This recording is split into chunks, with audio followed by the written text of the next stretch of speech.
Wait a minute. Have you heard the strange tales of the Whistler?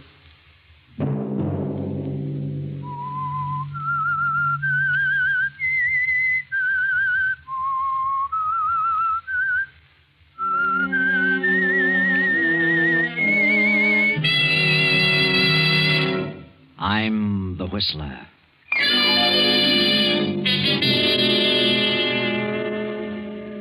I refuse to accept the responsibility of the failure of our marriage.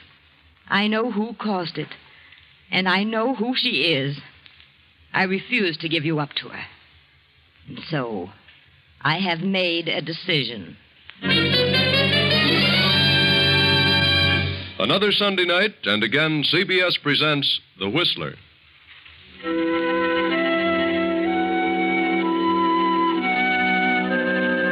I, the Whistler, know many things, for I walk by night. I know many strange tales, many secrets hidden in the hearts of men and women who have stepped into the shadows. And so I tell you tonight the unusual story of the other woman. Olivia Martin paces the floor of her bedroom. She's been pacing for hours, and it is now long past midnight. Her husband, Fred Martin, did not come home to dinner. He was detained at his office on business. So he said. But Olivia knows that it isn't his advertising business that detains him. And she knows, too, that tonight will be the climax and the final crash of their marriage. The end of everything for Olivia. She knows what Fred is going to say tonight. For months she has been fearful of this moment, and now it has come. Olivia, you awake? Yes? Come in. I thought you might be asleep. How could I sleep? You know better than that. It's 1 o'clock, isn't it? Yes, Fred. I didn't realize it was that late. You don't usually bother to see if I'm awake. Don't I? For the past 2 months, you've passed right on to your own room. Yes. Yes, I guess I have. Get your business settled? Yes. Yes, I had quite a bit to attend to. Have dinner at the club? Yes, at the club. Then why didn't you answer my call? I had you paged. They said you hadn't been there this evening. Oh? Well, perhaps I hadn't arrived yet. Really? What did you want? I don't know. I don't remember now what I called you for. I see. Well, I think I'll turn in. Good night, Olivia. Why don't you say it? Say what? What you came here to say. What makes you think I had anything particular to say? I know. I don't know how, but I've known all evening you were planning to tell me something when you got in. Oh, that's nonsense. No, Fred. I've known for months this was coming. I know what sort of business detained you. Another woman. What? At first, I believed you. As the weeks passed and I realized you were growing colder, the whole thing became clear to me. Then I knew you were evading me, that you were lying about those business appointments at night. Go on. We've been married 10 years, Fred. I've done everything humanly possible to make our marriage a success. Have you? I think I have. At least I've tried. That's your opinion, Olivia. Why didn't you come right out and tell me about this woman at the very beginning? Why should I? Oh, Fred. I'm sick all over. I've tried not to believe it. Now, let's not have a scene, Olivia. What do you expect me to do, laugh it off? No, not you, Olivia. Certainly not you. I suppose you'll say it's all my fault. I'm to blame for everything. Well, isn't that what you're trying to say? I haven't said anything. Then why don't you? Say something. Why do you beat about the bush? You came here to say something. Say it. Very well, since you put it that way, I will. I'm going out of town tomorrow on business. I'm sending my things to the club. When I return, I intend to live there. Fred. Wait a minute, Olivia. I haven't finished yet. I want you to get a divorce on any grounds you please. Desertion or whatever you wish. Divorce? Do you mean that? I do. Very well. If that's the way you want it, there's nothing else I can do. No, Olivia, nothing. Good night.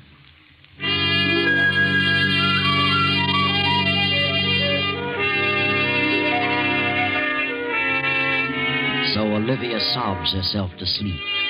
And when morning comes, she finds Fred gone and his things already sent to the club. All day she wanders aimlessly about the house like a lost soul. Then as night falls and her loneliness increases, she is seized with a horrible feeling of hopelessness. A strange depression comes over her, and she sits down at the desk and writes a note. Fred, the very thought of losing you, the thought of divorce, the thought of giving you up for another woman is more than I can bear. The shame, the disgrace, the scandal of it all would, I know, drive me insane. Regardless of what you may think, I refuse to accept the responsibility of the failure of our marriage. I know who caused it, and I know who she is. You'd never be happy with a woman of her type. You'd be throwing your life away. I refuse to give you up to her. And so, I have made a decision. Goodbye, Fred. Olivia.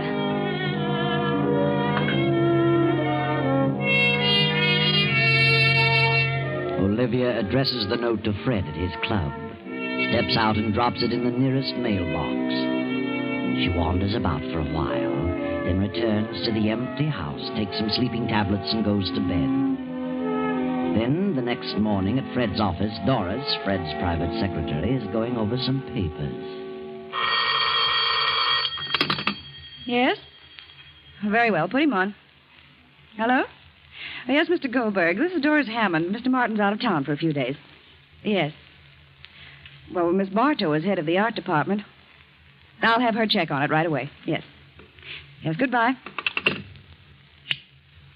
Yes? Tell Rita Bartow to come in here, please. Miss Bartow isn't coming in today. She's staying home. Has a bad cold. Oh, I see. Well, we'll send Jack Mallory in then. Yes, Miss Hammond. You want to see me, Miss Hammond? Oh, yes, Jack. I understand Rita's ill, isn't coming in today. No, I guess not. Well, Mr. Goldberg over at Lake Laboratories wants to know which ad she intended to run next week. Only Rita knows about that. Perhaps we'd better send them over to Rita's apartment and have her select the one she wants to use.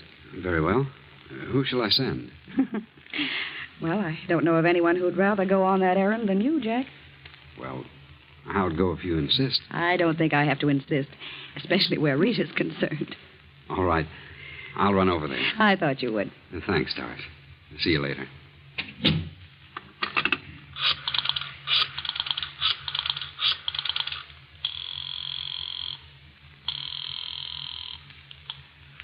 Hello? Rita, this is Doris Hammond. Yes, Doris. How do you feel? Oh, fair. Good.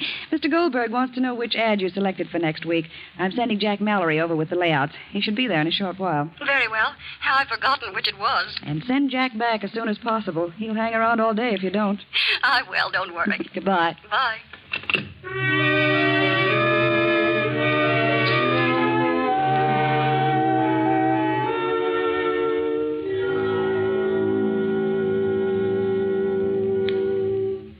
Hello, Rita. How do you feel? Oh, all right. Just didn't feel like coming to the office today. I thought you had a bad cold. No, not too bad. I'll be all right tomorrow. Mr. Goldberg wants you to select the layout for next week. Here they are. Which do you want? Well, I'd planned on this one. But I think you should make this section in red. Oh, I see. That's easy. I'll fix it up in a jiffy. Stands out better this way. We'll use this one for the week following. Okay. You look mighty lovely, Rita. Thanks. Where were you going, all dressed up? Well, I've got to go out of town this afternoon on that Henderson deal. I wanted to put it off until next week, but Mr. Martin insisted that I get it settled as soon as possible. I'll be back on the afternoon plane tomorrow. You shouldn't be running around too much, darling. Well, I don't really have a cold. It's that sinus. You've had a lot of trouble with that in the past year or so. Yes. There's nothing much can be done about it, I guess. Thank heavens it only strikes me in winter. Why don't you try a change of climate, Rita? Change of climate. I should think you'd like California. I've always wanted to go there. I've had an idea that I could do very well. Some nice jobs in the movie art departments. I'm not interested in movies. I thought about going out there and settling down, buying a nice little home and really enjoying life. Why should a bachelor do all that? You have ideas about getting married, Jack? Yes. Yes, I have, Rita. Good. I'm glad to hear it. What time does your plane leave? At 2. How about a little lunch while you're waiting? Something warm. Very well. Well, leave your bag here. We'll pick it up later. All right. I've got something important to talk to you about, Rita. Important? Yeah. I got a nice raise this week. That's fine, Jack. I want to ask you a question about you and me. Yes? Go ahead. No, not now. Come on, we'll talk about it during lunch.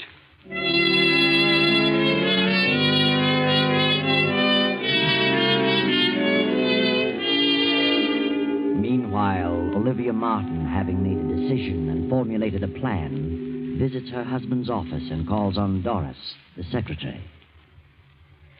Good afternoon, Miss Hammond. Oh, how do you do, Mrs. Martin? I was just going out to lunch. Would you join me? I'm sorry, Miss Hammond. I'm afraid I haven't time. I'm in rather a hurry.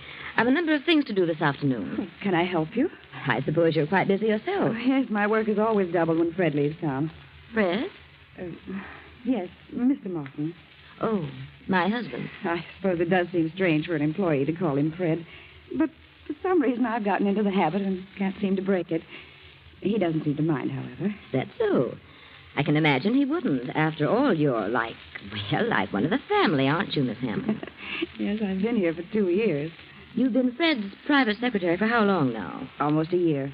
It doesn't seem that long. Pleasant work, isn't it? Most interesting. You've no idea how absorbing this business can be, Mrs. Martin. Well, I realize it must have a certain amount of extremely interesting moments. You should come around more often, Mrs. Martin. Oh, how right you are. Things might have been different. Different? Yes. I mean, if I had taken an active interest in the business, well, at times it gets rather dull waiting at home, especially on long evenings when your husband has to stay in town on business. Oh, I suppose it is rather dull under those conditions. Yes. But I mustn't take up your time with personal problems. I want you to have a check drawn for me for $500. Very well, I'll attend to it at once. Have you heard from Fred since he left? No, I haven't. He phoned me this morning. He did? Yes. He left an important paper at home, and he knew I was flying to Detroit tonight to visit my relatives, so he wants me to drop it off for him at Buffalo. Buffalo? I thought he was in Boston. Well, yes, he was, but he had to rush over to Buffalo. Some unexpected business came up, and he says he needs you very badly. He wants me to come to Buffalo? Yes, I told him I'd notify you and bring you with me. I'll be leaving the airport about 5:30. Can you meet me there, or shall I pick you up here? Well, I'll meet you at the airport. I'll have to run home for a few minutes. Is there anything in particular he wants me to bring? No, nothing but the paper he left at home. Very well, I'll be at the airport around 5. Do you mind flying, Miss Hammond? No, not at all. That's good. My plane is a small cabin job. Might be a little bumpy, but I'm rather a good pilot. I'll see you at 5.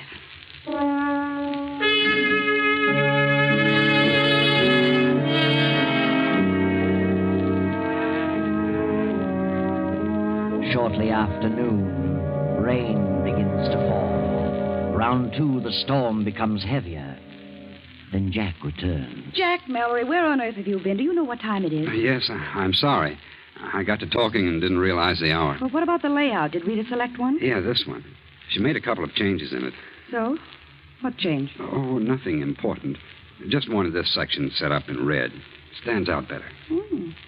Yes, so it does. Well, I'd better put it through right away. I'm sorry to have been so late with it. I'm glad you got back with it before I left. Left? Where were you going? Mr. Martin phoned. He wants me to join him in Buffalo. Something important has come up. Buffalo? Mm-hmm. I thought he was in Boston. Well, he had to run over there in a hurry. Buffalo, huh? Strange. What's strange? Huh? Oh, well, I mean his being in Buffalo. What's strange about it? Oh, I don't know. I suppose he could be in Buffalo. Well, what's the matter with you, Jack? Why? Oh, nothing at all. Here, lean over here. What?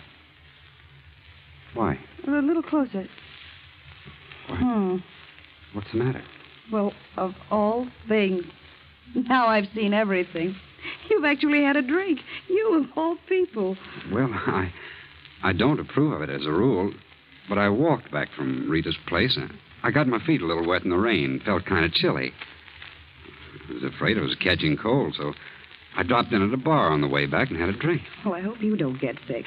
Can't afford to have you and Rita both out. No, that's right. A lot of work to be done this week. Here, take off that top coat. It's damp. Let me have it. Now hang it over the radiator. Well, What's wrong? how on earth did you do this? You've spilled ink on the front of your coat. Yeah. Well, what do you know? Fine thing. I just got it yesterday. I must have done that over at Rita's when I blocked that section in red. You'll have to get it out as soon as possible. Hand me a towel from that closet and dampen it. Oh, don't bother, Doris. I'll have it cleaned tomorrow. Get some of it out now. Thanks. Certainly hard to get off. Well, it's probably dried in by now. The cleaners can get it out. Strangest ink I ever saw. Doesn't seem to be ink. More like blood, if you ask me. Blood? Let me see. It is strange. Let me see that layout. Does seem a little darker than this on the card. Maybe the cloth has something to do with it. Perhaps. Better let the cleaners worry about it. What time are you leaving, Doris? In a few minutes. I'm flying from the airport around 5. Well, good luck, Doris. See you in a few days. Thanks, Jack. Take care of yourself. And lay off the liquor. That's bad stuff to get started on. Are you kidding? What do you think?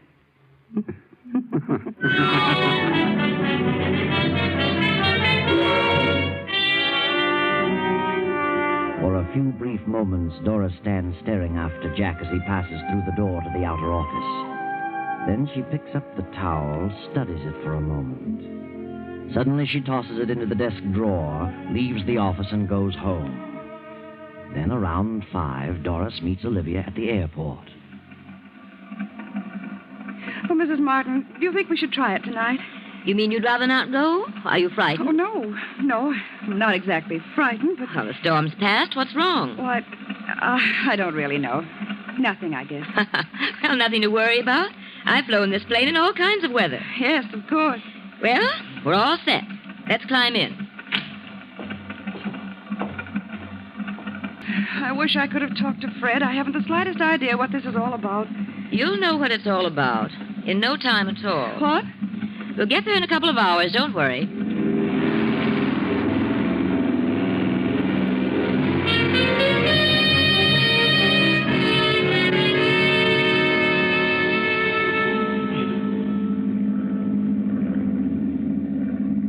How far have we come now?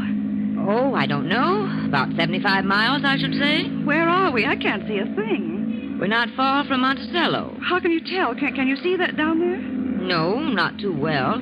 I'm flying by instruments. I hope we don't run into a storm. Frankly, I don't like to be in a plane during a storm. Well, I don't know of anyone who really does. We could have taken a train. We could have, but on this particular trip, I was in somewhat of a hurry to get to my destination. Tell me, Doris. May I call you Doris? Well, of course. Aren't you just a bit upset over this trip? What do you mean? Just that. Do I seem upset? Yes, you do. Something preying on your mind? Yes. Yes, there is something bothering me. So, what is it? I'd rather not say. A guilty conscience? Guilty conscience? Isn't that what it is? What are you talking about? Are you looking forward to a nice visit in Buffalo? Why, I don't know. I don't consider it a visit. It's part of my job. And a very pleasant job, too. I'm sure you'll miss the job and its attendant interests. Working late at night, several nights a week with Fred. What do you mean by that? Why should I lose my job? Your job isn't all you're going to lose. Do you know what you're saying? Yes, and you know what I'm talking about. You're crazy. Fred isn't in Buffalo. Where is he? I don't know. But wherever he is, you'll never see him again, you little cheat. Put this plane down and let me out. You're mad. I'm going to put it down, straight down on its nose. What? Fred won't think you're so attractive next time he sees you. No. No, you're out of your mind. You can't do this. You can't. You can't. Put that key back in the switch. I won't. You hear me? I won't. You must listen. Give me that key. Pull up. Those trees. Pull up. Ah!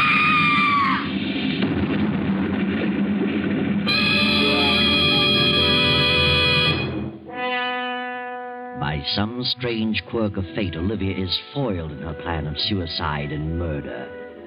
A farmer rushes to the crash, finds Olivia thrown clear and still alive. Now, an hour later, in the farmhouse.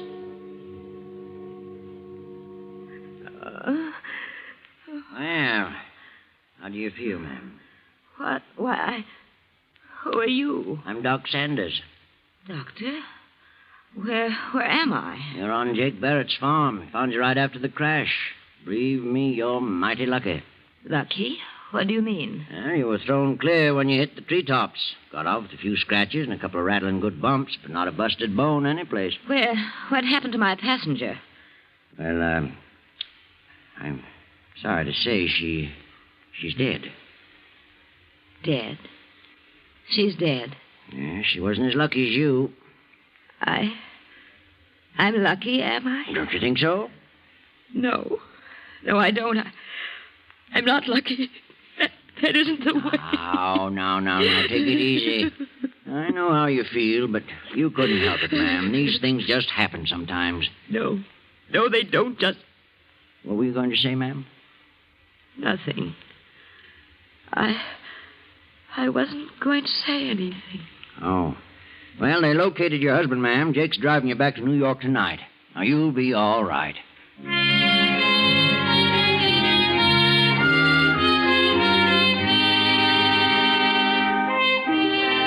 Well, Olivia, now you are on the spot. Your vicious plan was only partly successful.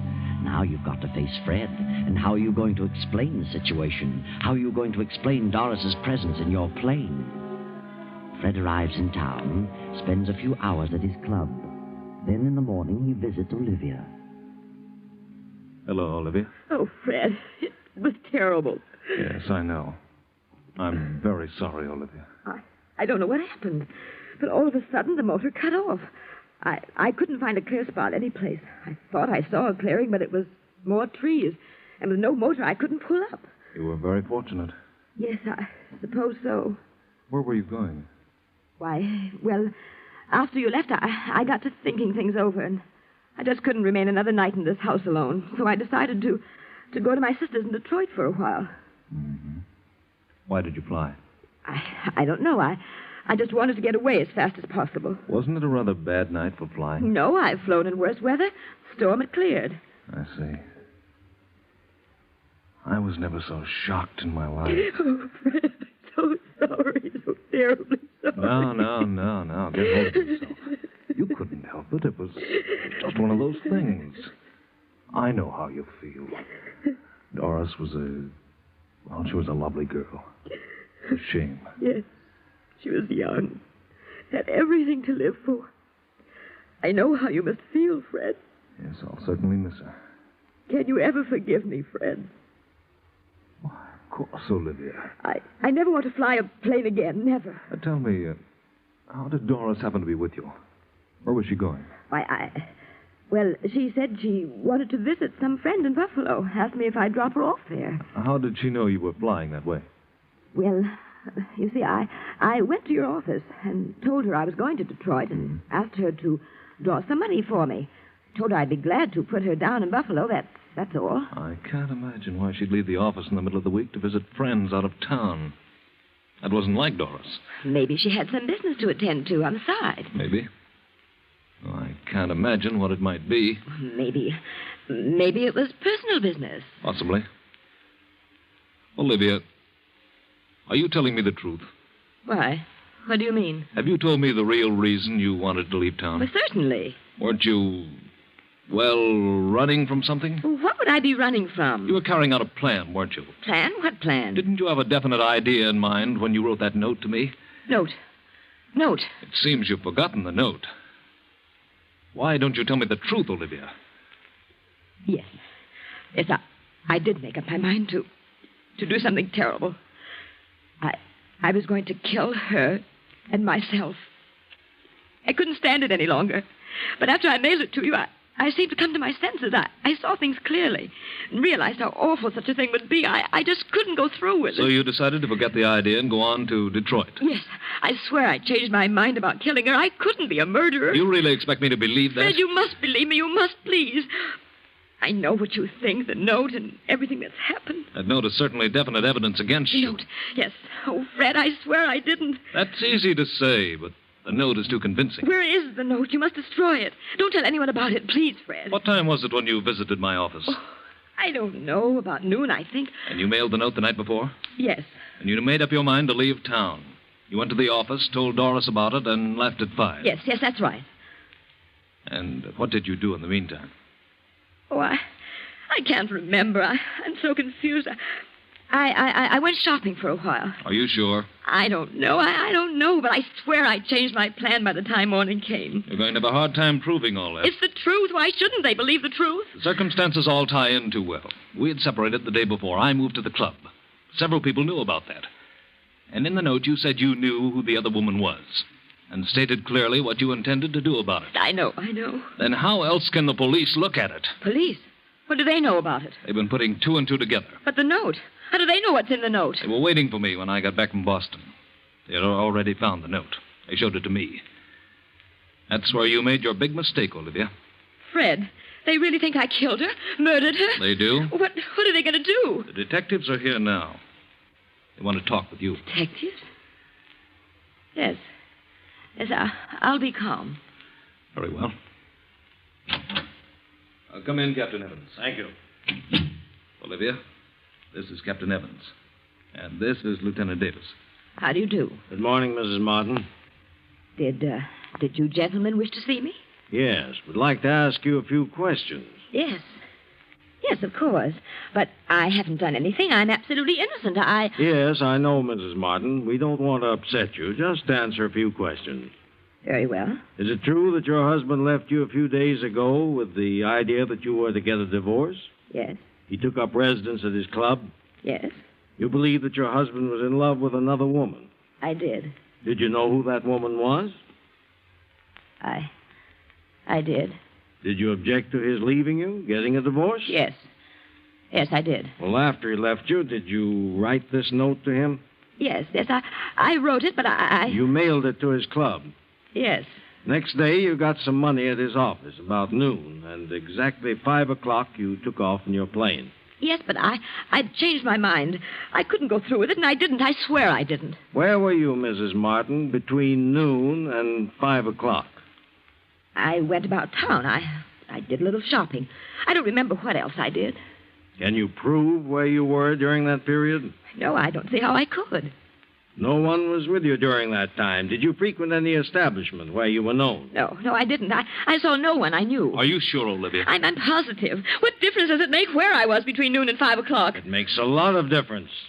Because it was about that hour that Rita Bartow was stabbed to death in her apartment. Rita Bartow? The head of the art department? That's right. The weapon's not been found, and there were no clues to the identity of the murderer, excepting your note to your husband.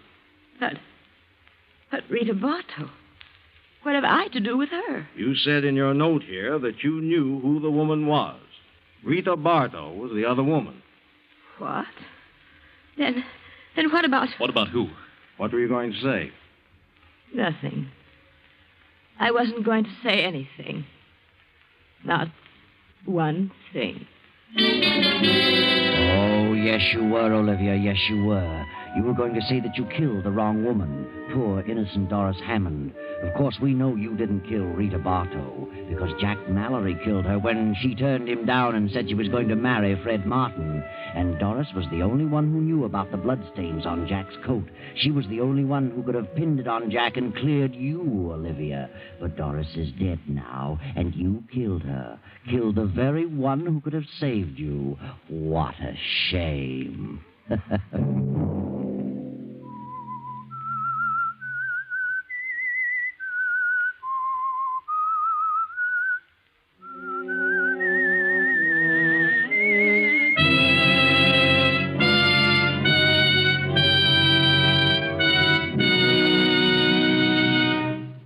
CBS has presented The Whistler.